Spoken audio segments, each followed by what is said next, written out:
অন্যত্র না চলে মন, যেন দরিদ্রের ধন। গরিব মানুষের যেমন টাকা একটু থাকলেই, ধনী ব্যক্তির কাছে টাকার যতখানি কদর, গরিব মানুষের কাছে টাকার মূল্য অনেক বেশি। দিনে যেমন 10 বার দেখে টাকাটা ঠিক মতো আছে। গরিব মানুষকে যদি 50,000 টাকা দিয়ে হয়, কি 1 লাখ টাকা হঠাৎ করে, সারা রাত আর ঘুমোতে পারবে না। বাক্সটাকে মাথা গোড়ায় নিয়ে শোবে, মশারির ভেতরে করে, বলে এবার তো ঘুমাও। ওরে বাবা, ঘুম আসছে। কেন এই দৃষ্টান্তটা দিচ্ছেন? গৌড়ীয় বৈষ্ণবের হৃদয়েও রাধা মাধবের যুগল স্মৃতি বিলাস এই রকম আগ্রহের সঙ্গে, অত্যাগ্রহের সঙ্গে হৃদয়ে ধারণ, পোষণ, পালন করতে হবে। এই জন্যই বলছে, তুমি তো দয়ার সিন্ধু, অধম জনার বন্ধু, মোরে প্রভু করয় অবধান, পড়িনু অসৎ ভোলে, কাম তিমিং গিলে গিলে, ওহে নাথ কর পরিত্রাণ। যাবৎ জনম মোর, অপরাধে হইনু ভোর, নিষ্কপটে না ভজিনু তোমা, তথাপিও তুমি গতি, না ছাড়িও প্রাণপতি, মোর সম নাহিক অধমা। কোনদিন যেন আমার মন অন্যত্র না চলে যায়, সতত দৈনবধিকা প্রার্থনাগুলি যুগল চরণে নিবেদন করতে বলছে। পতিত পাবন নাম ঘোষণা তোমার শ্যাম, উপেক্ষিলে নাহি মোর গতি, যদি হই অপরাধী, তথাপিও তুমি গতি, সত্য সত্য যেন সতীর পতি। মাধব হে বহুত মিনতি করুত, দেই তুলসী তিল, এ দেহ সমর্পিল, দয়া জানি না ছোড় বিমল। যদি তুমি মনে করো, বিচার করো, তুমি তোমার দেহটা আমাকে দিয়েছো বলে আমি কি গ্রহণ করব? কি যোগ্যতা আছে তোমার? কি এমন গুণ আছে? বিদ্যাপতি ঠাকুর বলছে, গণইতে দোষ গুণলেশ না পাবি, জব তুহু কর বিবিচার, তুহু জগন্নাথ জগতে কহায়সি, জগবাহিরি ন মুইছা। মাধব হে বহুত মিনতি করুত, আমি তো জগতের বাইরে নয়, আর তুমি তো সেই জগন্নাথ। এই জগতের প্রত্যেকটি জীবেরই তুমি নাথ। যদি আমি অপরাধ করি, তথাপি তুমি আমাকে তোমার চরণ ছাড়া করো না। যেই কুলে জন্ম হোক না কেন, কি এই মানুষ পশু পাখি, কি এই জনমিয়ে, অথবা কীট পতঙ্গ, করম বিপাকে গতাগতি পুন পুন, মতিরহু তুয়া পরসঙ্গ। যদি তুমি কুকুর করেও জন্ম দাও, আমার কোনো আপত্তি নাই, তবে এমন ঘরের কুকুর করে জন্ম দিও যেন নিত্য নিত্য বৈষ্ণবের অধরামৃত আমি পেতে পারি।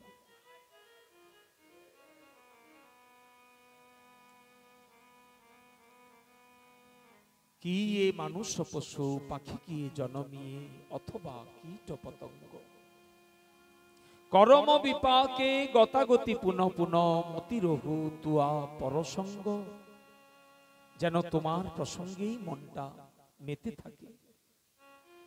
সেই নৈষ্ঠিক ভজনের দৃষ্টান্ত দিচ্ছেন নরোত্তম দাস ঠাকুর। গৌড়ীয় বৈষ্ণবের জীবনটি কেমন? নৈষ্ঠিক ভজন এই তোমারে কহিল ভাই, হনুমান তাহাতে প্রমাণ। হনুমানের যেমন নিষ্ঠা, এমন নিষ্ঠা জগতে আর দেখা যায় না। জন্ম কপিকুলে হলে হবে কি? কপিকুলে ধন্য বীর হনুমান শ্রীরাম ভকত মাঝ। প্রভু রামচন্দ্রের অনেক প্রিয় ভক্ত আছেন সত্য, কিন্তু হনুমানজির মতো এমন নৈষ্ঠিক ভজনের নিদর্শন জগৎ ইতিপূর্বে কোনোদিন দেখে নাই। গরুড়ের মনে একটু অহংকার জন্মেছে। হনুমান নাকি শুনেছি প্রিয় ভক্ত, আমি কি কম ভক্ত নাকি? আমিও তো সব সময় প্রভুরই সঙ্গে থাকি। প্রভুকে আমার নিজের পৃষ্ঠদেশে বসিয়ে আমি প্রভু যেখানে যান আমি উড়ে যাই। মনের মধ্যে একটা গর্ব হয়েছে। দ্বারকানাথ দর্পহারী শ্রী গোবিন্দ এই গরুড়ের দর্প দেখে গরুড়কে দিয়ে জগৎকে শিক্ষা দিচ্ছে। আচ্ছা গরুড়, আমার একটা কাজ করে দেবে? বলুন প্রভু, আজ্ঞা করুন। এরকম বলছেন কেন? আপনি আজ্ঞা করবেন, আমি তো আপনার আজ্ঞাবহ দাস। বললেন যাও হনুমানকে একবার ডেকে নিয়ে এসো তো, বলো যে আমি ডাকছি, বিশেষ দরকার আছে। গরুড় তখন উড়ে চললেন। বিশাল বিশাল পাখা, তো স্বর্ণবর্ণ পাখা বিস্তৃত করে চলেছে। গরুড় যখন ওড়ে, ওনার পাখার থেকেই বেদধ্বনি উচ্চারিত হয়, পাখার শব্দে। ভগবান বেদ কথাগুলি বসে বসে শুনেন গরুড়ধ্বজ। আজ শুনতে শুনতে উনি চলে। সেইখান থেকে উড়ে উড়ে কিংপুরুষ বর্ষ, হনুমানের ধাম, সেই কিংপুরুষ বর্ষে এসেছেন। এসে কি দেখতে পেলেন? দেখছেন হনুমান বিগ্রহ সেবা করছে। কোন বিগ্রহ? প্রভু রামচন্দ্র, সীতামা এবং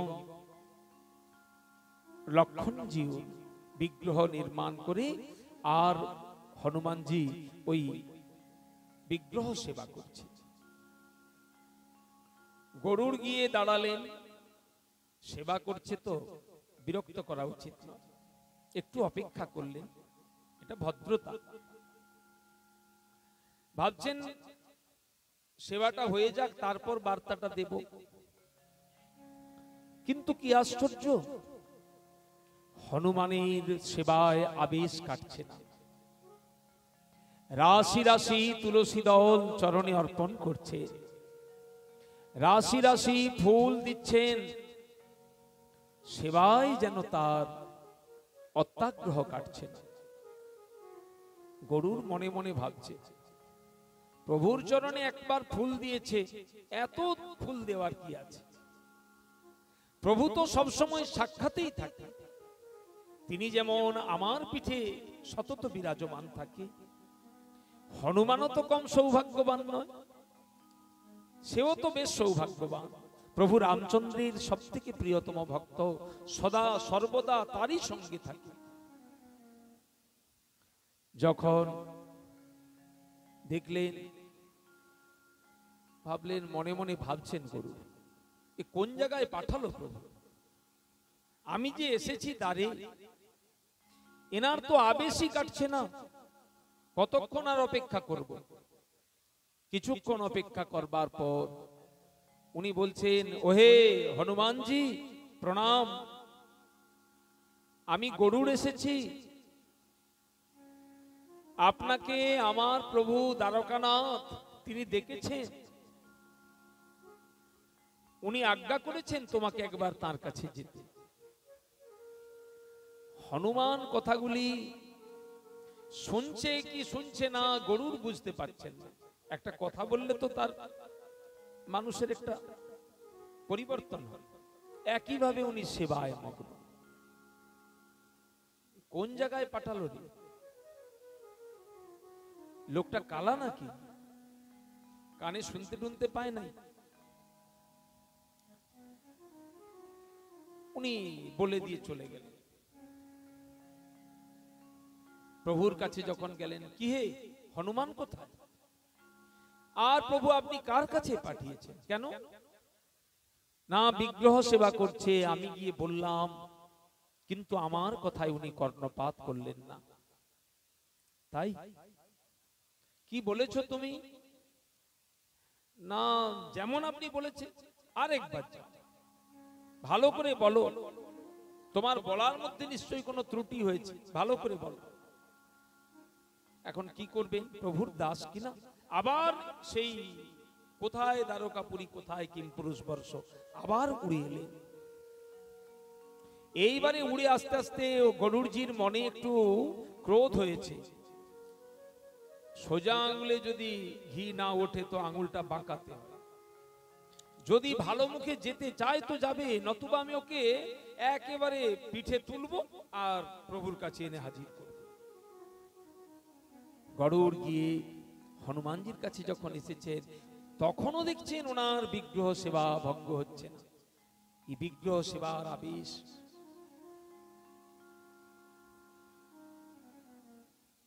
কি হে হনুমান, শুনতে পেয়েছো? আমি এসেছি। দু একবার বলবার পর যখন কোনো সাড়া পেলেন না, তখন ভাবলেন আর কি, একে একেবারে আমার নিজের পিঠের উপর তুলে আর নিয়ে যাই। এই বলে গরুড়জি যেই ধরতে গিয়েছেন, হনুমান কিছু করে নাই, লেজে করে একটু টুক করে ধাক্কা দিয়েছে, লেজটা একটু নেড়ে দিয়েছে। কোথায় কিমপুরুষ বর্ষ আর কোথায় দ্বারকাপুরী, সেখান থেকে একেবারে গরুড়জি আর উড়ে এসে পড়লেন প্রভুর চরণ তলে, পড়ে মূর্ছা। প্রভু দেখছেন হলোটা কি। গরুড় গেল আর এখনই দেখলাম এখানে এসে মূর্ছা হয়ে পড়ে আছে। জল টল দিলেন, আরে কি হলো, এসে শুয়ে পড়লে যে। অভিমানী লোকের তো অপমান সহ্য হয় না, তার কাছে অপমানটা মৃত্যুর সমান। বলা আছে না, মানি লোকের কাছে অপমান মৃত্যুর সমান। মরমে মরে যাচ্ছে। আমি ভেবেছিলাম ওকে একটু পিঠে তুলে নিয়ে আর আসবো, কিন্তু আমার থেকে তো ওনার ভজন প্রতাপ অনেক বেশি প্রচন্ড। কি হলো, কি বলেছিলে তুমি? না আমি বলেছিলাম যে দ্বারকানাথ তোমায় আজ্ঞা করেছেন তুমি একবার তার সঙ্গে দেখা করো। বললেন ভুল বলেছ, আরেকবার গিয়ে যাও। এবার যে বলবে যে দ্বারকায় নব দুর্বাদল শ্যাম, শ্যামল কমলাঙ্গ প্রভু রামচন্দ্র তোমায় আজ্ঞা করেছেন, এই শব্দটা তুমি বলবে। কি আর করে, গরুড় আবার এলেন কিমপুরুষ বর্ষে। এসে যখন হনুমানজিকে বললেন কথাটা, শুধু বলেছে মাত্র। কি বলছে? যে নব দুর্বাদল শ্যাম, শ্যামল কমলাঙ্গ প্রভু রামচন্দ্র তোমায় আজ্ঞা করেছেন। এই কথা বলার সঙ্গে সঙ্গে যেই নয়নটা খুলে দেখেছেন, ইষ্ট নাম নিতে গিয়ে নয়নটা মুদ্রিত হয়ে যায়। যেই নয়নটা খুলেছেন দেখছেন মানুষটাই আর নাই। এতক্ষণ যিনি এত আবেশের সঙ্গে সেবা করছিলেন, আবেশটা আর দেখতে পাওয়া যাচ্ছে না। কোথায় গেল? এ তো আরো এক বিপদ। এখন আমি কোথায় খুঁজি? প্রভুকে গিয়ে কি উত্তর দেব? যখন উনি ভগ্ন মনোরথ হয়ে আবার দ্বারকায় ফিরে এলেন। দরজা দিয়ে প্রবেশ করে দেখলেন অভ্যন্তরে এক অপূর্ব দৃশ্য। দ্বারকানাথ আজকে দ্বারকানাথ নাই, রমানাথ আজকে সীতানাথ হয়ে বসেছে। তিনি সেই নবদুর্বা দলশ্যাম শ্যামল কোমলাঙ্গ প্রভু রামচন্দ্রের রূপটি ধরে, আর লক্ষ্মী মা তিনি সীতামূর্তি ধারণ করে, আসলে তো তিনি সেই রূপ ধারণ করে বসেছেন। আর হনুমানজি তাদের চরণতলে বসে মৃদু মৃদু চরণ সম্বাহন করছেন। গরুড়জি এসে দণ্ডবত প্রণাম করে আর যখন জিজ্ঞেস করলো, কি হলো হনুমানজি, আমি যে এতবার তোমাকে ডাকলাম তখন তুমি আমার কথায় উত্তর দিলে না, আর এখন বলাতে তুমি এলে, তোমার প্রভু আমার প্রভু কি আলাদা? হনুমান উত্তর দিচ্ছে, দেখো গুরু, আমি জানি রমানাথ সীতানাথ যদুনাথ কেউ আলাদা নয়, সবই এক। তথাপি আমার মন কেবল ওই সীতানাথ প্রভু রামচন্দ্রের চরণেই সমর্পিত। শ্রীনাথে জানকী নাথে চাভেদ পরমাত্মনি তথাপি মম সর্বস্বং শ্রীরাম কমললোচনে। আমি জানি শ্রীনাথ রমানাথ সীতানাথ যদুনাথ সবাই এক, কিন্তু আমার মন সতত এই রামচন্দ্রেরই চরণ সেবা কামনা করে। এই যে নিষ্ঠা ভক্তি, এই নৈষ্ঠিক ভক্তি গৌড়ীয় বৈষ্ণবের আদর্শ হওয়া উচিত। জীবনে মরণে গতি, রাধা কৃষ্ণ প্রাণপতি, দোহার পীড়িতি রস সুখী। এখানে রাধা কৃষ্ণ প্রাণপতি বলছেন, আবার এই প্রেম ভক্তি চন্দ্রিকায় আরো সুস্পষ্ট করে ইঙ্গিত দিচ্ছে, রাধিকা চরণ রেণু ভূষণ করিয়া তনু অনায়াসে পাবে গিরিধারী। রাধিকা চরণাশ্রয় যে করে সে মহাশয়, তারে মুই যাও বলিহারি। বললেন, আমরা আগের দিন শুনেছিলাম বা একটু আস্বাদন করেছিলাম যে শ্রী গুরু কৃপায় সেই একাদশমাত্মক সিদ্ধ দেহ লাভ করে শ্রীমতী রাধারানীর চরণের দাসী বাদী কিঙ্করী এই অভিমানে গুরু রূপা সখী মঞ্জরীর আনুগত্যে ভজন করে সেই রাধা গোবিন্দের যুগল সেবা বা মানস সেবা সম্পন্ন করতে হয়। রাধারানীর চরণাশ্রয় না করলে, ব্রজ গোপীগণের আনুগত্য স্বীকার না করলে প্রকৃত এই মানস সেবার অধিকার পাবে না। সেই বার্তাই এখন দিচ্ছে, রাধিকা চরণ রেণু ভূষণ করিয়া তনু অনায়াসে পাবে গিরিধারী। রাধিকা চরণাশ্রয় যে করে সে মহাশয়, তারে মই যাও বলিহারি। জয় জয় রাধা নাম বৃন্দাবন যার ধাম, কৃষ্ণ সুখ বিলাসের নিধি। হেন রাধা গুণ গান না শুনিল মোর কান, বঞ্চিত করিল মোরে বিধি। কৃষ্ণ নাম গানে ভাই রাধিকা চরণ পাই, রাধা নাম গানে কৃষ্ণচন্দ্র।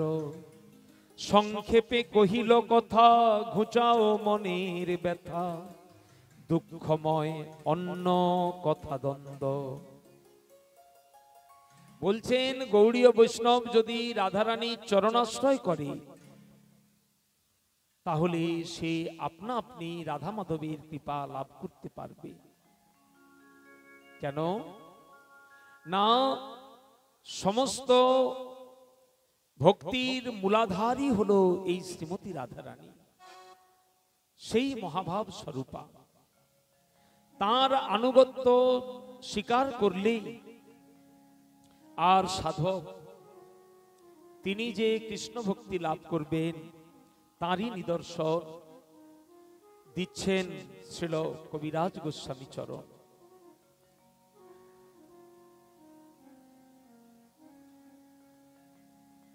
স্বয়ং গোবিন্দ বলছেন, পূর্ণানন্দময় আমি চিন্ময় পূর্ণ তত্ত্ব,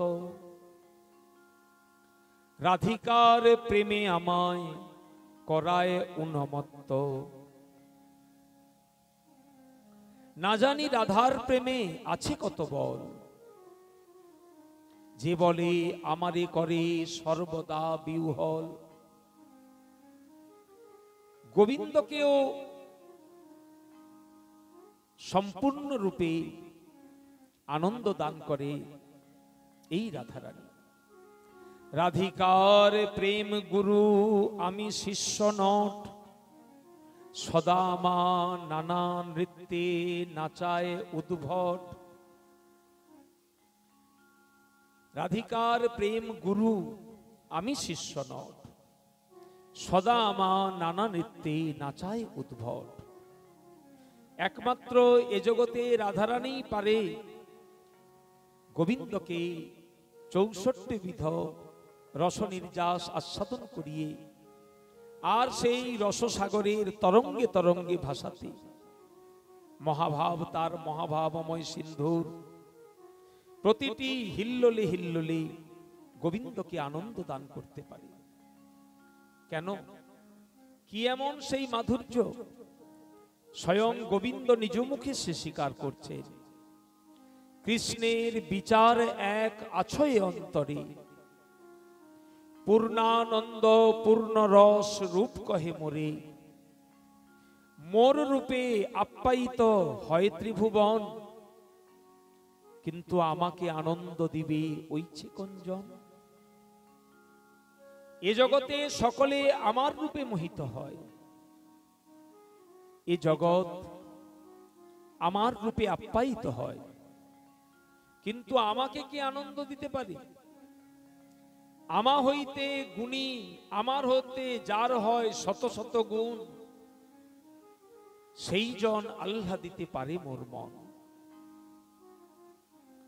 যদি কারো গুণ আমার থেকে বেশি হয়, বললেন তাহলে তিনি আমাকেও আনন্দ দান করতে পারে, কিন্তু আমা হতে গুণী বড় জগতে অসম্ভব। এ জগতে ভগবানের থেকে কি কেউ গুণী হতে পারে? বললেন একজন পারে, সে কে? একলি রাধাতে তাহা করি অনুভব। স্বয়ং গোবিন্দ নিজ মুখে স্বীকার করছেন, একজন যদি কেউ এ জগতে আমার থেকে গুণী থাকে, তিনি আর অন্য কেউ নয়, তিনি হলেন শ্রীমতী রাধারানী, গোবিন্দেরই হ্লাদিনী শক্তি। এই হ্লাদিনী শক্তির দ্বারা শুধু তিনি জগৎকে আনন্দ দান করেন তা নয়, এই জগন্নাথকেও তিনি নাচাতে পারেন। তিনি যেমন ভাবে তার প্রেমে আমাকে তিনি যেমন ভাবে নাচায়, যেমন ওই ওপরে শিল্পী কি করে, অঙ্গুলিতে সুতো বেঁধে পুতুলকে নাচায়। বললেন রাধারানীর প্রেম গুরুরূপ ধরে আর সেই রসিকেন্দ্র মৌলি শ্রী গোবিন্দকে বিবিধ রসে নৃত্য করাতে থাকে। আমা হইতে গুণী বড় জগতে অসম্ভব, একলি রাধাতে তাহা করি অনুভব। কোটি কাম যিনি রূপ যদ্যপি আমার, অসমর্ধ মাধুর্য সাম্য নাহি যার। মোর রূপে আপ্যায়িত হয় ত্রিভুবন, আমাকে আনন্দ দিবে ওইছে কোন জন। মোর রূপে আপ্যায়িত হয় ত্রিভুবন, কে আনন্দ দিবে? বললেন রাধার দর্শনে মোর জুড়ায় নয়ন। গোবিন্দ রূপের বর্ণনা আমরা শুনেছি, অপরিকল্পিত পূর্বং কশ্চমৎকারকারী স্ফুরয়তি গরিয়ানেশ অয়মহমপি হন্ত প্রেক্ষজং লুব্ধ চেতা সরভ সমুপভোক্তুং কাময়ী রাধিকেব। স্বয়ং গোবিন্দ বলছেন, রূপ দেখি আপনার কৃষ্ণের হয় চমৎকার, আস্বাদিতে মনে উঠে কাম। যে রূপের এক কণ ডুবায় সর্বত্রিভুবন, সর্বপ্রাণী করে আকর্ষণ। আমরা গতকাল গোবিন্দ রূপ মাধুর্যের কিঞ্চিত সংক্ষিপ্ত আস্বাদন করেছিলাম। গোবিন্দের রূপ দেখে সমস্ত জগৎ মোহিত হয়ে যায়। এই যে ত্রিলোক, তার স্রষ্টা যিনি ব্রহ্মা, তিনি নিজে গোবিন্দের সেই রূপ মাধুর্য দেখে চমৎকৃত হয়ে যান।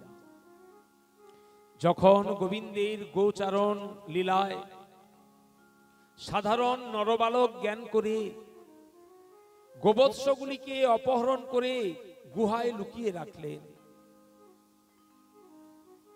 যখন নিজের অপরাধ বুঝতে পারলেন গোবিন্দের কৃপায়, জানন্ত এব জানন্ত কিংমে বহুক্তা নমে প্রভু, জীবের শক্তি নাই তাকে জানা, তিনি যাকে জানান তিনিই জানতে পারেন।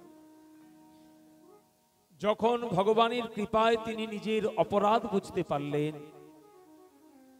সেদিন তিনি কি করলেন না, ওই বৃন্দাবনের বনভূমিতে এসে গোবিন্দের চরণতলে ক্ষমা প্রার্থনার জন্য দূর থেকে দাঁড়িয়ে দেখছেন গোবিন্দের সেই বাল্য খেলার রূপ মাধুর্য। উনি ব্রহ্মস্তুতিতে বলছেন না, নৌমিড্ডতে অভ্র বপুষে তড়িদম্বরায়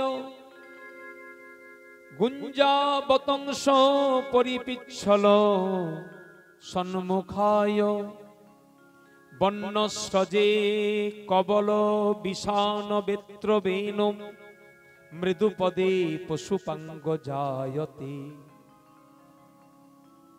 গোবিন্দের সেই রূপ বর্ণনা করছেন, নৌমিড্ড, হে ইড্ড, হে স্তবনীয়, হে বিশ্ববরেণ্য, অখিল ব্রহ্মাণ্ড নায়ক, ব্রহ্মাণ্ডপতি, তুমি আমার প্রণাম গ্রহণ করো।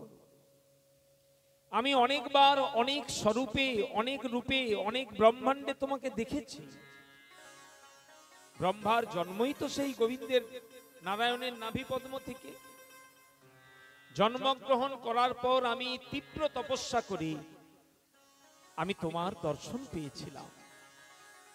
সেদিন তোমার রূপে আমার নয়ন মুগ্ধ হয়েছিল। তারপর যখন তুমি বিবিধ রূপ ধারণ করে মৎস্য, কুর্ম, বরাহ, রাম, নৃসিংহ, দত্ত, যজ্ঞ, হংস, হয়গ্রীব, নরনারায়ণ কত শত রূপে অবতীর্ণ হয়েছ, তখনও আমি তোমার সমস্ত রূপ দেখেছি। কিন্তু সেই রূপ আমার নয়নকে এতটা আকর্ষিত করতে পারেনি। আজকের এই বৃন্দাবনের বনভূমিতে তুমি যে বনফুলের সাজে সেজেছ, বন্যস্রজে সজ্জিত, এই অপূর্ব গোবিন্দ রূপ মাধুর্য দর্শন করে আমার মন প্রাণ সমস্ত কিছু তুমি কেড়ে নিয়েছ। আজ মনে হচ্ছে আমার ব্রহ্মাণ্ড, এই ব্রহ্মা জীবন সার্থক হলো। গোবিন্দের সেই রূপ মাধুর্য দেখে ব্রহ্মা বিস্মিত হয়। আর রাধারানী, যিনি মহাভাবময়ী মূরতি, মহাভাব চিন্তামণির সারাৎসার, তিনি তো গোবিন্দ রূপ দর্শন করলেই চিত্র বিচিত্র নতুন নব নব অনুভবে আহ্লাদিত হন। চিকন কালিয়া রূপ মরমে লেগেছে গো, ধরনে না যায় মরহিয়া, কত চাঁদ নিঙাড়িয়া মুখানি মেজেছে গো, আর তাহে কত সুধা দিয়া। আচ্ছা, এতক্ষণ আমরা দেখলাম গোবিন্দের রূপে জগৎ মোহিত হচ্ছে। ভগবান সে কথা নিজে মুখ বলেছে, মোর রূপে আপ্যায়িত হয় ত্রিভুবন।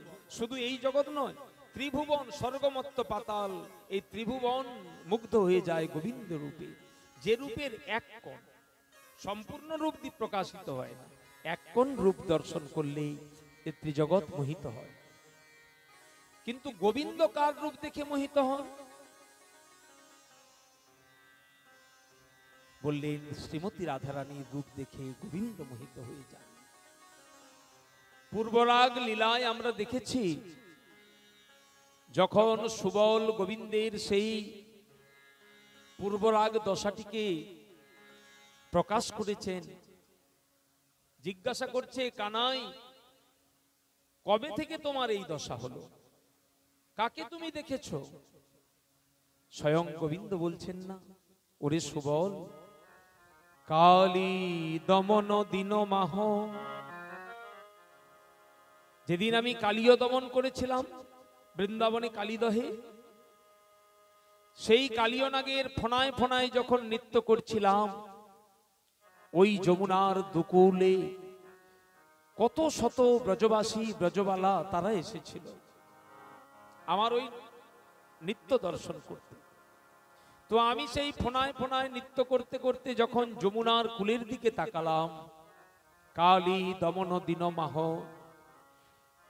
কালিন্দিকি কুল কদম্ব কি ছাহ, দেখলাম কত শত নব ব্রজবালা।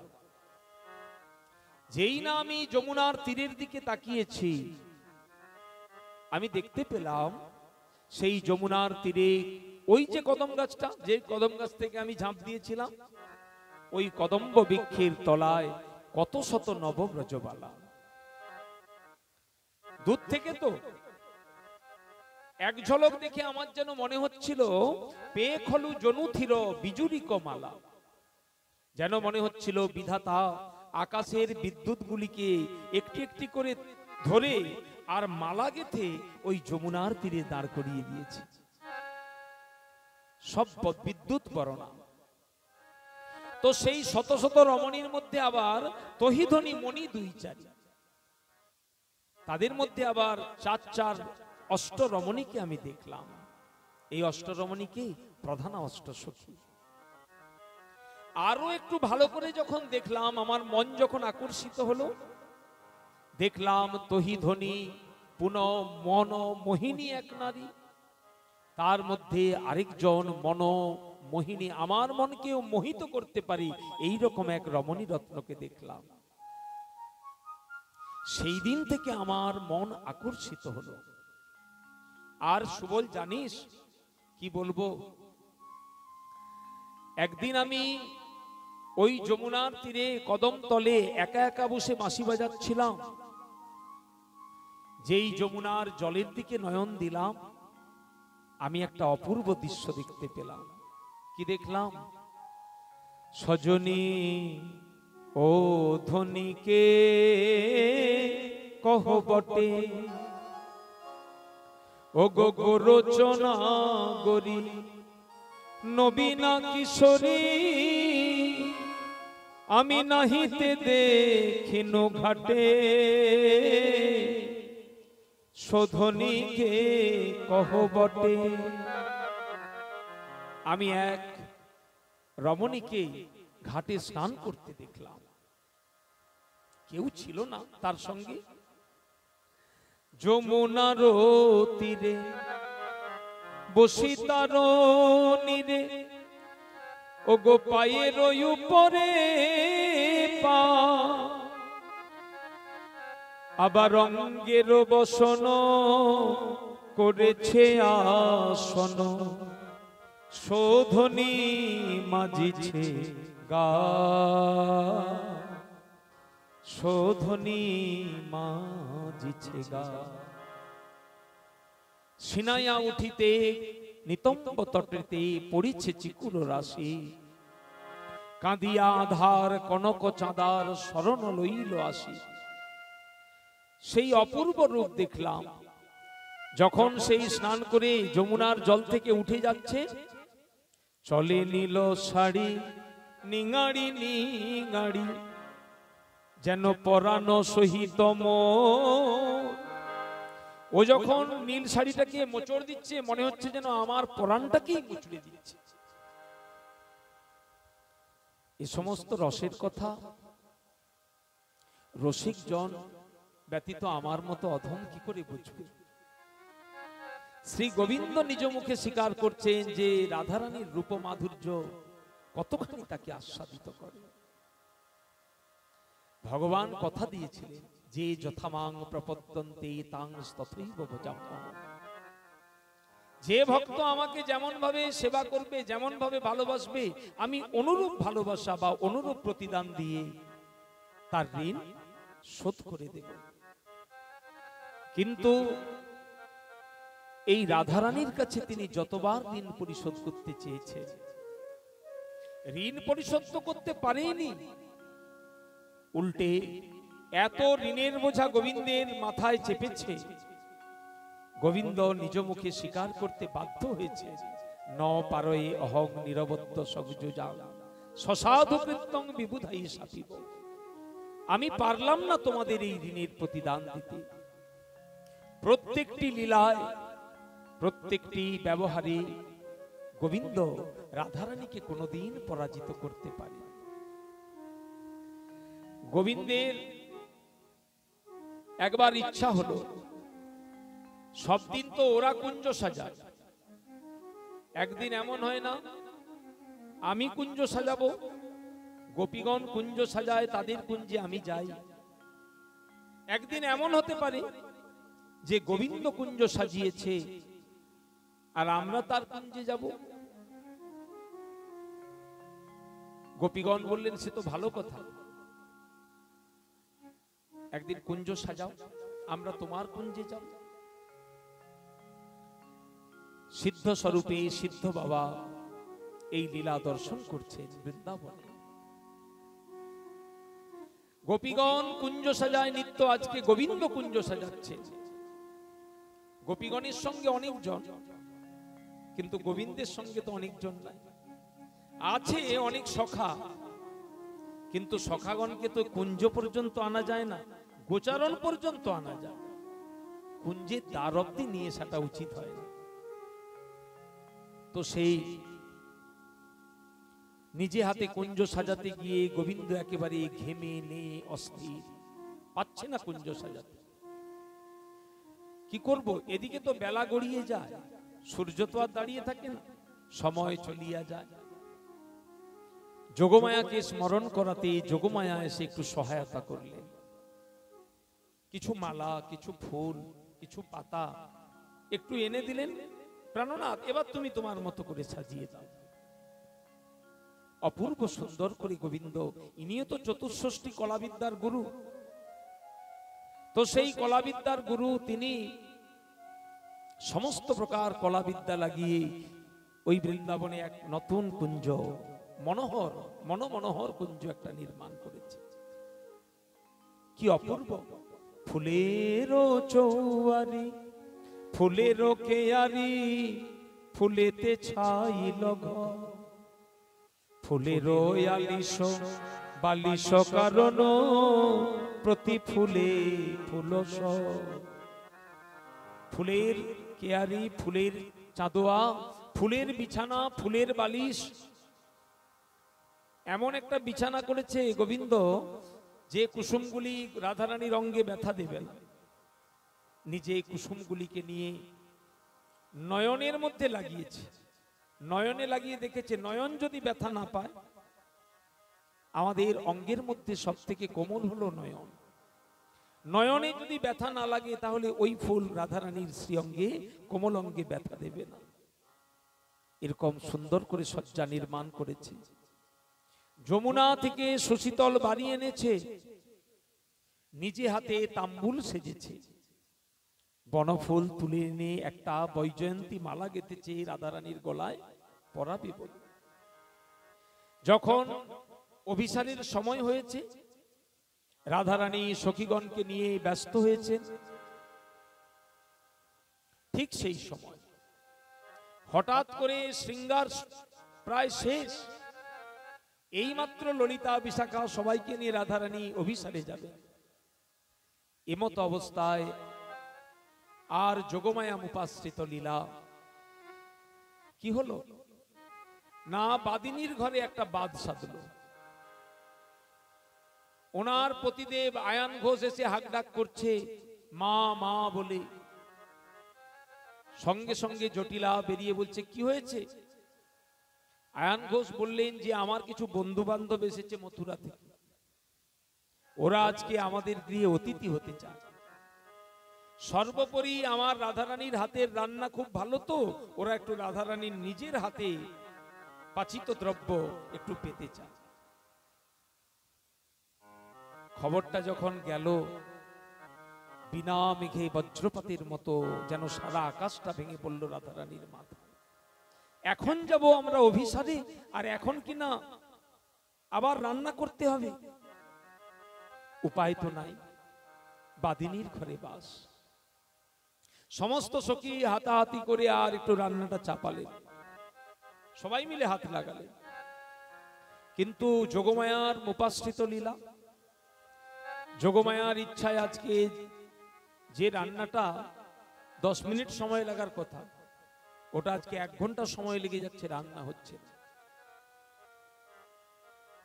এই রান্না করতে গিয়ে যখন দেখলো সময় তো চলে যাচ্ছে, প্রাণনাথ কুঞ্জে অপেক্ষারত, তার জন্য একটা সান্ত্বনা বাণী, আজকে বোধহয় আর যাওয়া যাবে না, নাই যেতে পারি, যদি বার্তাটা দিয়ে দিই ঘরে এই বিপদ, গোবিন্দ বুঝবে। এই বলে যে মালাটি গেঁথেছিলেন গোবিন্দের জন্য সখীরা, ওই মালাটাই দুতির হাতে দিলেন। দুতি, তাড়াতাড়ি যাও, গিয়ে গোবিন্দকে জানিয়ে এসো, গোবিন্দকে জানিয়ে দাও যে আজকে গৃহে এই আচমকা হঠাৎ বিপদ, উনি যেতে পারবেন না, আসতে পারবেন। দুতি মালা নিয়ে আসছে বনপথে। এদিকে গোবিন্দ কুঞ্জে বসে বসে অধৈর্য হয়ে যাচ্ছে, কতক্ষণ বসে থাকা যায়। নিজে হাতে আজকে কুঞ্জ সাজিয়েছে কিনা, একটা নতুন অনুরাগ, কিন্তু সেই নতুন অনুরাগে অত্যন্ত চঞ্চল হয়ে গেছেন প্রাণনাথ।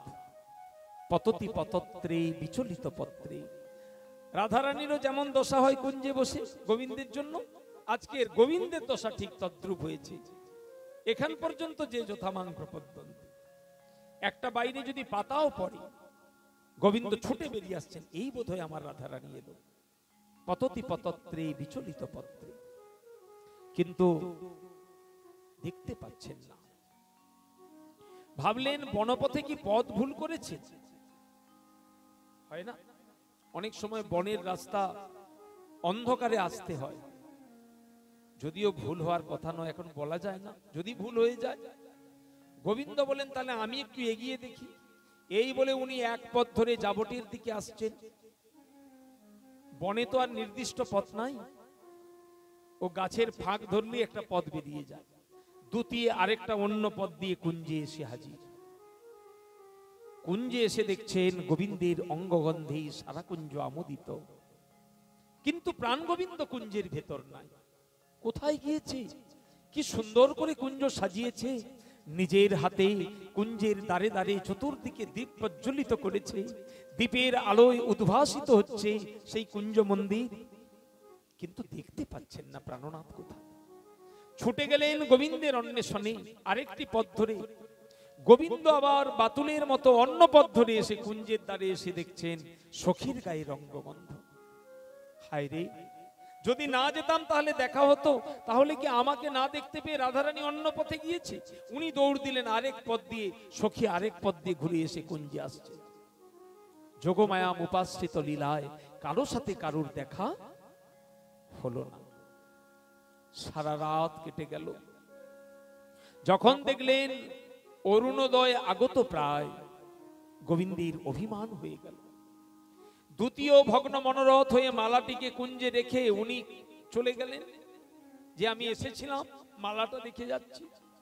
আর গোবিন্দের অভিমান হলো, আমাকে কুঞ্জ সাজাতে বলে ওরা এলো না, এতটা ছলনা আমার সাথে। মনে পড়ছে রাধারানীকে একদিন কেশর কুঞ্জ সাজাতে বলে আমি আসি নাই, তারই কি প্রতিশোধ নিল? ঠিক আছে, সেদিন ও খুব মান করেছিল, আজকে আমিও মান করব। যে যথামাং প্রপদ্যন্তে তাং ততৈব ভজাম্যহং। আমাকে ভালোবেসে যদি রাধারানী মান করতে পারে, আমি রাধারানীকে ভালোবেসে মান করতে পারি না? এই বলে একেবারে নিজে তাম্বুলের ডালা, সেই নিজের হাতের সাজানো কুঞ্জ মন্দির একেবারে ছিঁড়ে তছনছ করে উনি নন্দালয়ে গিয়ে বিশ্রামে চলে গেলেন। আজকে একটু বেলা হয়েছে, ঘুম থেকে ওঠে নাই। মা জিজ্ঞেস করছে, কি হলো কানাই? ওঠো রে বাপ নীলমণি, গগনে উদয় হয়েছে দিনমণি, এতক্ষণ তো তুমি ঘুমিয়ে থাকো না, কি হয়েছে তোমার? গোবিন্দ গৃহাভ্যন্তর থেকে উত্তর দিচ্ছেন, মা আমার শরীরটা ভালো নয়। কি হয়েছে? না শরীরটা ভালো নয়, তা চলো বৈদ্যের কাছে নিয়ে যাই। বললেন, আমি ভোরের বেলা গিয়েছি, তুমি গৃহকর্মে ব্যস্ত ছিলে, তুমি আমাকে দেখো নাই। আমি গৃহমন্তরে আমাদের যে রাজবৈদ্য আছে তার কাছে গিয়েছিলাম, তাই ঔষধ দিয়েছে নিশ্চয়ই, দাও প্রস্তুত করে দিই। বললেন, না না কিছু ওষুধ দেয়নি, শুধু বলেছে আজকে কোনো পাচক দ্রব্য আমার খাওয়া যাবে না, মানে আগুনে দ্বারা প্রস্তুত করা রান্না খাওয়া যাবে না। অর্থাৎ রাগটা হয়েছে রাধারানীর ওপর। প্রতিদিন রাধারানী নন্দালয়ে এসে গোবিন্দের রান্নাটা নিজে হাতে করে দেয়, তো রাধারানীর হস্তপাচিত রন্ধন এটা আয়ুবর্ধক, বলবর্ধক। এই জন্য এই রাধারানী এসে নিত্য গোপালীর রান্নাটা করে। আজকে গোবিন্দের অভিমান হয়েছে, আমি রাধারানীর হাতের রান্না খাবো না। ওই জন্য বলছেন পাচিত দ্রব্য খাওয়া যাবে। মা যশোমতী সরলা, এত মারপেচের মধ্যে মা যেতে যাবে কেন? সরল চিত্তা। মা বললেন, তাহলে আর কি করা যায়? শোন কুন্দলতা, রাধারানীকে গিয়ে মানা করে আয়, আজকে আর আসতে হবে না। রোজ রোজ এসে তো রান্না করে, আজকে আমার গোপাল কিছু খাবে না, মানা করে আয়। কুন্দলতা গিয়েছেন। যখন যাবট মন্দিরে গেলেন, রাধারানী সখীগণ সঙ্গে তিনি বসে আছেন। বললে, রাধে আজকে আর যেতে হবে না, গোবিন্দের শরীর খারাপ, আর আজকে কোনো হস্তপাচিত রান্না খাবে না। রাধারানী নিরুত্তর, সখীগণ তো সবাই নিরুত্তর, কারণ জানে তো বিষয়টা কি হয়েছে, অভিমান হয়েছে। রাধারানী হঠাৎ করে কি বললেন জানেন? ললিতা, বিশাখা, আচ্ছা আমারও মানির লাগি যোগী ভোগী নাপিতানি, কত বেশ ধরে আমার বধূ, আমি কি তার ওই মান ভাঙানোর জন্য একটা বেশ ধরতে পারি না? আমাকেও তোরা ছদ্মবেশে সাজিয়ে দে। কোন ছদ্মবেশে? না, আমাকে যোগিনীর বেশে সাজিয়ে দে। যোগীর বেশে, যোগিনী নয়, যোগীর বেশে। গোবিন্দ যেমন যোগিনী সাজে, আমি তেমনি যোগী সাজব। সমস্ত সখীগণ তখন রাধারানীর সেই কুঞ্চিত কেশদামকে বিভিন্ন উদ্বর্তন লাগিয়ে জটা করে দিলেন, জটা বেঁধে দিলেন। আর স্বর্ণবর্ণটিকে, রাধারানীর বর্ণটি কেমন স্বর্ণবর্ণ, তাতে ছাই ভস্য ইত্যাদি প্রলিপ্ত করে রাধারানীর অঙ্গবর্ণ ঢেকে দিল। আর নানা প্রকার রুদ্রাক্ষের মালা দিয়ে একেবারে যোগিনী রূপে সাজিয়ে দিলেন। এখন হাতে কমণ্ডলু নিয়ে, আর যোগীরাজ এক হাতে একটা ডম্বুরু নিয়ে সকালবেলা বাজাতে বাজাতে একেবারে আসবি তো কোথায়? ওই নন্দালয়ে এসে হাজির। ভিক্ষাং দেহি, যোগীর মতো গলা করে বলছে ভিক্ষাং দেহি। যেই না বলা, সঙ্গে সঙ্গে তো নন্দ যশোমতী ছুটে বেরিয়ে এসেছে। সকালবেলা যোগীরাজ এসেছে স্বর্ণ থালিতে করে, আর উত্তম সুগন্ধি তণ্ডুল, কত শত ব্যঞ্জন, কত কি অলংকার আদি নিয়ে এসছেন, যোগীকে দান করবে। যোগী বলছেন, দাঁড়ান মা, কিছু মনে করবেন না, আমি কোন রমণীর হাত থেকে ভিক্ষা নিই না, আমি আজন্ম ব্রহ্মচারী কিনা, এই জন্য রমণীর হাত থেকে ভিক্ষা নিই না, পাছে আমার ব্রহ্মচর্য নষ্ট হয়ে যায়। ওরে বাবা, বাড়িতে যদি কোনো পুরুষ মানুষ থাকে তাহলে তাকে দিতে বলো। বলেন, বাড়িতে তো এখন মহারাজ নেই, উনি তো রাজকার্যে চলে গিয়েছেন, চাকর বাকর যারা ছিল তারাও গৃহকর্মে ব্যস্ত, কে কোথায় গেছে এখন তো কাউকে দেখতে পাচ্ছি না। বলে আরে বাড়িতে কেউ নেই? বললেন কেউ তো নেই। যোগীরাজ তখন চোখ মুদ্রিত করে আর যেন একটা ধ্যানমগ্ন ভাব হয়ে বলছেন, মা আমি দেখতে পাচ্ছি তোমার একটা ছেলে আছে না?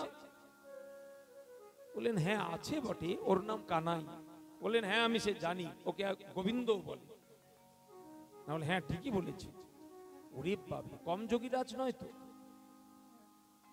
তা ওকে বলো দিতে। ঘর থেকে গোবিন্দ সব কথাগুলি শুনছে, গলাটা বুঝতে পারছেন না, ধরতে পারছেন না। আসলে যিনি সবকিছুর অন্তর্যামী, লীলাতে তিনি বোকা হয়ে যান। যিনি অনন্ত কোটির জগতের পালক, লীলাতে তিনি নিতান্ত বালক। এটাই লীলা মাধুর্য, না হলে লীলা মাধুর্য থাকে না। আমিও না জানি, না জানে গোপীগণ, দোহার রূপ গুণে দোহার নিত্য হরে বল। ওখান থেকে শুনছেন এক যোগী এসেছে, কিন্তু কোন যোগী এসেছে বুঝতে পারছেন না। মা ওখান থেকে ডাক দিচ্ছে, গোপাল বাবা একবার উঠে আয়, যোগীরাজ যদি অসন্তুষ্ট হয়ে চলে যায় গৃহ থেকে অকল্যাণ হবে। গোপাল বলছে না না মা, আমি খুব অসুস্থ, যেতে পারবো না, দিতে পারবো না। যোগী বলছেন মা তাহলে আর কি, আমার কপালটাই খারাপ, আমি চলে যাই। অতিথি যদি ভিক্ষা না পেয়ে সকালবেলা প্রভাতকালী গৃহ থেকে চলে যায় অসন্তুষ্ট হয়ে, নীতিশাস্ত্র বলেন ওই আগন্তুকের সমস্ত পাপ গৃহস্থকে নিতে হয়, আর গৃহস্থের সমস্ত পুণ্য তিনি নিয়ে চলে যায়। সঙ্গে সঙ্গে যশোমতী গিয়ে যোগীর একেবারে চরণে পড়বার উপক্রম। না না আপনি যাবেন না, দাঁড়ান, ছেলে আমার একটু দুষ্টু বটে, কিন্তু ওকে আমি বললে ও শুনবে, আমার কথা শুনে। কি হয়েছে গোপাল বাবা, একবারটি খালি উঠে দাও। দেখলেন মা বড় কষ্ট পাচ্ছে, মায়ের দুঃখ গোপাল সহ্য করতে পারে না। তখন বিছানা থেকে উঠে এসে মায়ের হাত থেকে স্বর্ণ থালাটি নিয়ে চিন্তা করলেন, কে বলতে পারে চোরের মন পুলিশ পুলিশ কিনা। যদি রাধারানী যোগী সেজে আসে, আমি যেমন যোগিনী সেজে গিয়েছিলাম, নাপিতানি সেজে যাই, ও যদি এরকম সেজে আসে, এক কাজ করি, মুখের দিকে তাকাবো না, অন্যদিকে তাকিয়ে ভিক্ষাটা দিয়ে দেব। যেদিকে গোবিন্দ দাঁড়িয়ে আছেন অপর দিকে মুখটা করে বলছেন ভিক্ষা নাও। যোগী বলছেন দেখো মা, আমি ভিক্ষা নেই, জীবিকা নির্বাহ করি সত্য, তবে এই অবজ্ঞার ভিক্ষা আমি নিই না। ভিক্ষা দেবে, মুখটা উল্টো দিকে ঘুরিয়ে রাখবে। ধরুন আপনাদের এই দোল উৎসবের কালেকশন করতে গিয়েছে ভক্তগিরি, ভক্ত হয়তো 500 টাকাই দিচ্ছে, কিন্তু বলছে ধরুন, এইদিকে তাকিয়ে বলছে আপনার টাকাটা নিতে ইচ্ছে করবে, বাবা এমন টাকা দিতে হবে না, আপনি রাখুন, আপনি বরঞ্চ উৎসবে যাবেন, প্রসাদ পাবেন, ইত্যাদি ইত্যাদি। অবজ্ঞার ভিক্ষা আমি নিই না। এই কি হচ্ছে গোপাল, মুখের দিকে তাকিয়ে দাও, ভালো করে দাও। তখন ভাবলেন তাহলে মুখের দিকে তাকাবো না, চোখ বুজিয়ে দেব। নয়ন মুদ্রিত করলে আর তো কিছু বলতে পারবে না। এখন চোখ বুজিয়ে যেই দিতে গেলেন, যোগী বলছেন মা আরে তোমার ছেলে অন্ধ নাকি? শোনো, আমার অনেকগুলো নিয়ম আছে, যেমন আমি নারীর হাত থেকে ভিক্ষা নিই না, অবজ্ঞার ভিক্ষা নিই না, তেমনি কোন অন্ধ ব্যক্তির হাত থেকেও আমি ভিক্ষা নিই। আরে গোপাল কি হয়েছে তো? আকর্ণ বিস্তৃত নয়ন কমল, যার নয়নগুলি দুটো সদ্য প্রস্ফুটিত পদ্ম ফুলের মতো, সেই পদ্ম ফুলের মতো চোখ, তুই কেন চোখ বুঝেছিস? চোখটা খুলে দে। যখন নয়নটা উন্মিলন করলেন, গোবিন্দ ভাবলেন তাহলে চোখ যখন খুলেই দেব, তো বদনের দিকে দেব না, মুখের দিকে তাকিয়ে দেব না, চরণের দিকে তাকিয়ে দেব, নিচের দিকে তাকিয়ে। নয়নটাও উন্মিলন করে নিচের দিকে তাকিয়ে যখন ভিক্ষাটা দিচ্ছেন, হঠাৎ করে গোবিন্দের দৃষ্টি গিয়ে পড়ল ওই যোগীর চরণে। আর কেউ বুঝতে নাই পারুক, যেই চরণে প্রতিদিন গোবিন্দ নিজে হাতে অলক্তক পরিয়ে দেন, চরণের ধারে ধারে শ্যাম নাম লিখে দেন, যে চরণকে বুকে নিয়ে গোবিন্দ আকুল অন্তরে ভেসে যান, দেহি পদপল্লব মুদারম, যে চরণকে নিজের মস্তকে নিতেও কুণ্ঠাবোধ করেন না, সেই চিরপরিচিত চরণ আজকে গোবিন্দের নয়নে গোচর হলো। ভক্ত চেনা যায় মরণে, আর ভগবত লক্ষণ চেনা যায় চরণে। আজকে প্রাণনাথ রাধারানীর এই চরণটি দেখবার সঙ্গে সঙ্গে প্রেমে আলুলায়িত হয়ে গেল। রাধে, আমার মান ভাঙানোর জন্য তুমি বাদিনীর ঘরে বাস করে এইরকম যোগী সেজে আমার কাছে এসেছো। ধন্য ধন্য রাধে, ধন্য তোমার প্রেম। এই প্রেমের কাছে আমি চিরঋণী। যখন নিঝরে দাঁড়িয়ে আছেন, মা বলল, কি হলো গোপাল? গোপাল বলছে, মা, যোগী একটু আমার সঙ্গে নিভৃতে কথা বলতে চায়। ভালো তো, তুই অসুস্থ, অন্দরমহলে নিয়ে যা, দুজনে কিছুক্ষণ সময় কাটা, তোর ভালো লাগবে, যোগীর আশীর্বাদ পাবি। অন্তঃপুরে নিয়ে গিয়ে রাধারানীকে আর কত শত আলিঙ্গন করে চুম্বন করলেন। গোবিন্দ বুঝতে পারলেন, এবারেও আমি তোমার কাছে পরাজিত হলাম। গোবিন্দ যতবার রাধারানীর ঋণ শোধ করতে যায়, পুনরায় কোটি গুণ ঋণের বোঝা আবার মাথায় এসে চেপে যায়।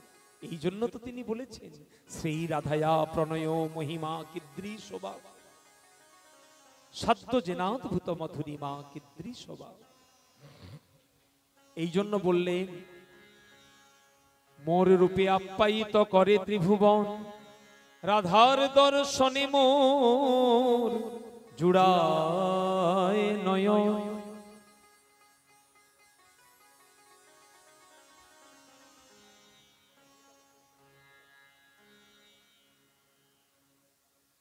রাধার দর্শনে মোর জুড়ায় নয়ন।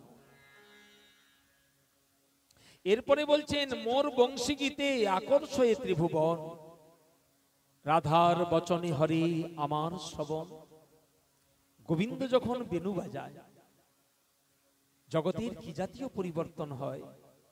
গোবিন্দের যে বিশেষ কয়েকটি মাধুর্য আছে, রূপ মাধুর্য, লীলা মাধুর্য, তার মধ্যে বেনু মাধুর্য একটি অপূর্ব মাধুর্য।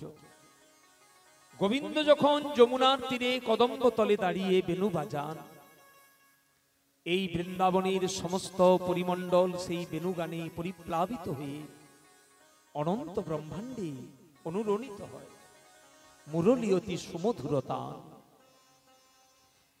দরবহি দারু মুঞ্জরে নব পল্লব, যমুনা বহয়ে উজান। যখন বেনু বাজায়, ওই বেনুধ্বনি শ্রবণ করে বৃন্দাবনের যত পাথর, সেই পাথরগুলি গলে কাদার মতো হয়ে যায়। এই জন্য আজও বৃন্দাবনে গেলে গোবিন্দের দীর্ঘ দীর্ঘ চরণ চিহ্ন, তার পাশে পাশে গাভীদের খুরের চিহ্ন আমরা দেখতে পাই। কেন? যখন গোবিন্দ প্রেমানন্দে ওই বাঁশিটা বাজান, তখন প্রস্তর কর্দমাক্ত হয়ে যায়, গলে যায়, গোবিন্দের চরণ চিহ্ন পড়ে যায়। যেই বেনু বাজানো বন্ধ করে পাথর আবার তার নিজের স্বরূপে ফিরে আসে, কিন্তু চরণের দাগটা রয়ে যায়। বৃন্দাবনে গেলে, চরণ পাহাড়িতে গেলে আমরা দেখতে পাই, ছোট বৈঠান, বড় বৈঠানে যত্রতত্র গোবিন্দের চরণ চিহ্ন। রাধা দামোদর জিউর মন্দিরে গোবর্ধনের পাহাড় থেকে সনাতন গোস্বামীর আবিষ্কৃত সেই চরণ চিহ্ন এবং তার পাশে গাভীর খুরের চিহ্ন আপনারা নিশ্চয়ই যারা বৃন্দাবনে গেছেন সকলেই দর্শন করেছেন। দরবহি দারু মুঞ্জরে নব পল্লব। গোবিন্দ বেনু বাজালে কি হয় না বললেই না, সমস্ত বৃক্ষগুলি মুঞ্জরিত হয়ে যায়, মৃততরু পায় প্রাণ। যে গাছগুলো মরে গিয়েছিল, শুকিয়ে গিয়েছিল গ্রীষ্মের দাবদাহে, গোবিন্দের বেনু মাধুর্য শ্রবণ করে তৎক্ষণাৎ নব নব পত্র পুষ্প পল্লবে সুশোভিত হয়ে যায়। যমুনা উজানে বইতে থাকে, যমুনার মাছগুলি মাথা তুলে গোবিন্দের সেই বেনুধ্বনি শ্রবণ করে। গাভীর দল মুখের চানা মুখে নিয়ে চানা চিবানো ভুলে গিয়ে ওই গোবিন্দের বেনু মাধুর্য দাঁড়িয়ে দাঁড়িয়ে শোনে। কত শত পরিবর্তন হয়ে যায়। যদ্যপি মোর বংশী গীতে আকর্ষয়ে ত্রিভুবন, সমস্ত ত্রিভুবনের জগৎজীবকে আকর্ষিত করতে পারে এই বেনুধ্বনি। কিন্তু আমার কিসে আকর্ষণ হয় জানো? রাধার বচনে মোর হরয়ে শ্রবণ। রাধারানী যখন আমার কাছে এসে মিষ্টি মিষ্টি করে কথা বলে, আমার মন প্রাণ সমস্ত কিছু কেড়ে নেয়। বধূ হে কি আর বলিব আমি, জীবনে মরণে জনমে জনমে, জীবনে মরণে জনমে জনমে, প্রাণনা হইও তুমি, কি আর বলিব আমি। বধূ তোমার চরণে ও গো আমার পরাণে, বাঁধিলা প্রেমের ফাঁসি, সব সমর পিয়া একে মন হইয়া, নিশ্চয় হইল দাসী হে, কি আর বলিব আমি। ভাবিয়া দেখিল এ তিন ভুবনে, আর কে আমার রয়াছে, রাধা বলি কেহ শুধাইতে নাই, দাঁড়াবো কাহারো কাছে। ও গো না ঠেলো না ঠেলো অবলে অখলে, যে হয় উচিত তো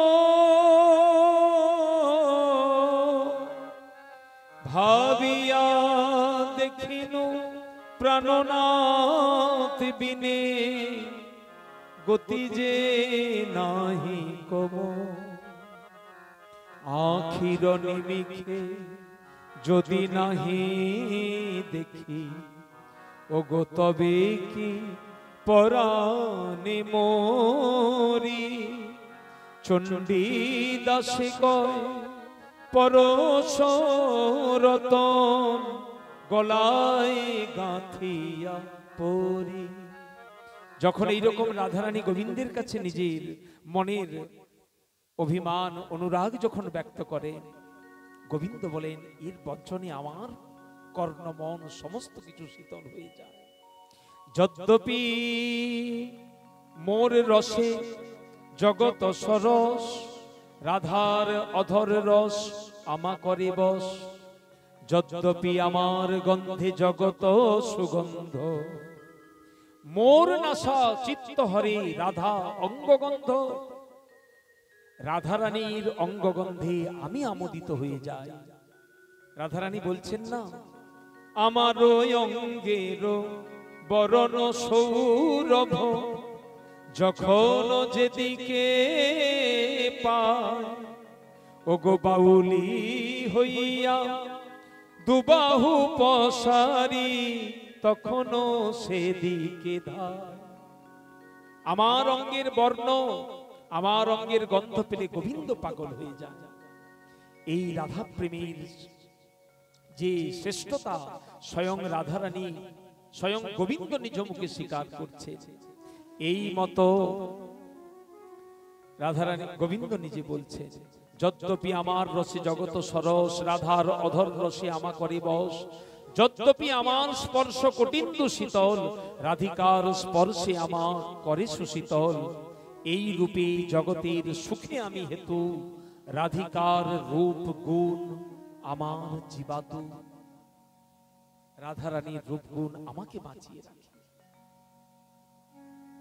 এই জন্যই ঠাকুর মহাশয় বলছে, রাধিকা চরণ রেণু ভূষণ করিয়া তনু, অনায়াসে পাবে গিরিধারী। তু রটে যা রাধে রাধে নাম, শুনকে আয়েঙ্গে ঘনশ্যাম। রাধারানীর যদি কেউ ভজন করেন, রাধারানীর নাম নিলেই গোবিন্দ আপনা আপনি তাকে কৃপা করবে। রাধিকার চরণাশ্রয়ে যে করে সে মহাশয়, তারে মই যাই বলিহারি, জয় জয় রাধা নাম বৃন্দাবন যার ধাম, কৃষ্ণ সুখ বিলাসের নিধি। হেন রাধা গুণগান না শুনিল মোর কান, বঞ্চিত করিল মোরে বিধি। তার ভকত সঙ্গে রসলীলা, তার ভক্ত সঙ্গে সদা রসলীলা প্রেম কথা, যে কহে সে পায় ঘনশ্যাম। ইহাতে বিমুখ যেই তার কভু সিদ্ধি নাই, না শুনি যেন তার নাম। কৃষ্ণ নাম গানে ভাই রাধিকা চরণ পাই, রাধা নাম গানে কৃষ্ণচন্দ্র। সংক্ষেপে কহিল কথা, ঘুচাও মনের ব্যথা, দুঃখময় অন্য কথা দ্বন্দ্ব। সেই রাধারানীর চরণাশ্রয়ী গৌড়ীয় বৈষ্ণব সাধকের একমাত্র নৈষ্ঠিক ভজন। সমস্ত রতি প্রীতি আকুতি মিনতি যেন এই যুগল চরণেই নিবেদিত হয়। এই অনন্য ভক্তি লাভের যে কিছু দিক নিদর্শন আমরা সপ্তকালব্যাপী আপনাদের চরণধুলিকে পাথেয় করে আস্বাদন করবার অভিলাষ করেছি। এখন আজকে তার অন্তিম পর্বে আমার কথা মাধুরীর এখানেই দেয়া হলো বিশ্রাম। আপনারা সবাই কৃপা করবেন, আপনাদের চরণধুলিকে পুনরায় কোটি কোটি বন্দনা করে এখানেই বিশ্রাম দেওয়া হলো। শ্রী গুরু নিতাই গৌর প্রেমানন্দে হরি হরি বল। বাঞ্ছা কল্পতরুভশ্চ কৃপা সিন্ধুভ্যেব চ পতিতানাং পাবনেভ্যো শ্রী গুরু বৈষ্ণবেভ্যো নমো নমো।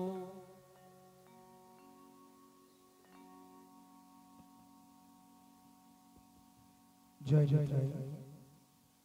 সমস্ত ভক্তবৃন্দ এবং মায়েদের চরণে নিবেদন, অনেক ভক্ত বসার জায়গা পাচ্ছেন না, তাই সামনে কেউ জায়গা রেখে বসবেন না, সবাই একটু ঘন হয়ে